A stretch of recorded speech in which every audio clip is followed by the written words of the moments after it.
actually didn't know what to expect when I got here. I just really wanted to be in an environment with a bunch of other diabetics to share experiences, just to kind of be in a place with other people going through the same thing and be able to talk.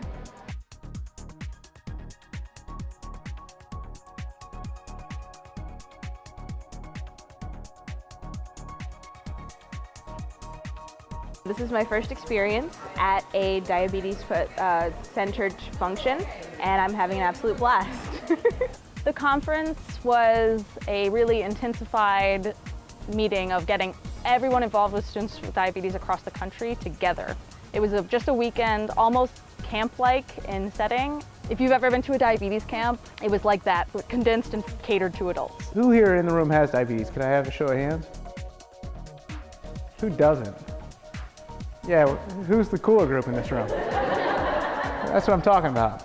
Bill Sutherland is the founder and CEO of Team Type 1.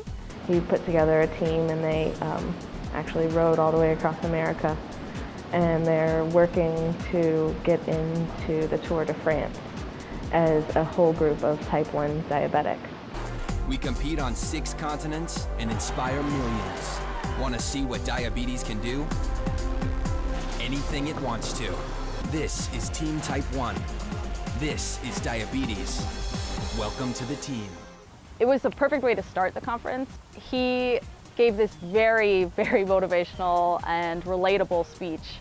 There was no one I grew up looking up to and saying, you know, sport as athletes. At 6 years old, I like to say I took the job as a CEO of my own body. You know, I was at a birthday party, it was time for cake, and I said, "Mom, can I have some cake?" And she goes, "Yeah, sure, just do your shot." I said, I'm not doing my shot, I just want cake. And she said, "That's fine, you'll go blind." And I was like, "Can I have my shot?" She goes, "Nope, you're ungrateful, you don't want to use these tools. So go ahead, have the cake, live your life how you're going to, and you're going to be blind and probably dead by 25. And I said, I begged my mother for my shot. I said, "Can I please have my insulin?" And she gave it to me. Then I had the cake. But at that point in life, I kind of realized that, okay, this is mine to control. And I'm either going to see or I'm not going to see, and it's going to be my responsibility and my choices that got me there. Whatever the cards you're dealt, you're going to play your hand, right? So I think people with diabetes who really accept it do amazing things, and we learned a little bit about that at the conference. And we said we're going to race our bikes across America, and we're going to do it just with a team of people with diabetes. Nothing like this had ever been done before. The first time we were doing the race, it was, you know, challenging. The first day and a half of the race, our blood sugars were all over the place, right? I mean, we just really didn't know how to use this technology while we're racing a relay race across the country. Kind of neat is they actually have learned how to manage diabetes, where they are actually having better results than a non-diabetic because they can control their sugars through food and insulin better than the normal body can. So we put the team together for the next year. We adapted our technology, adapted the treatment strategy. We came back into the race with that knowledge. We ended up winning the race by nearly 3 hours. And at that point I said, we're going to put a Type 1 into the Tour de France, we're going to globalize this message, and we're going to make sure that one day we wake up in a world where no one goes blind from diabetes. Most Type 1 diabetics I've met, if they have accepted diabetes, it turns into a blessing. You can walk proud because diabetes picks some pretty special people. And then what you do with it, I think, is why you're here today. You're in this room and you've got a next couple days with some phenomenal speakers, some great people in this diabetes world, which are going to try to, hopefully you can go home and realize that, okay, I've got this. There's nothing I can do about having it. Let's see what I can do to make the best of it. And I stand before you, I promise you, I wouldn't trade diabetes for the world. I love it.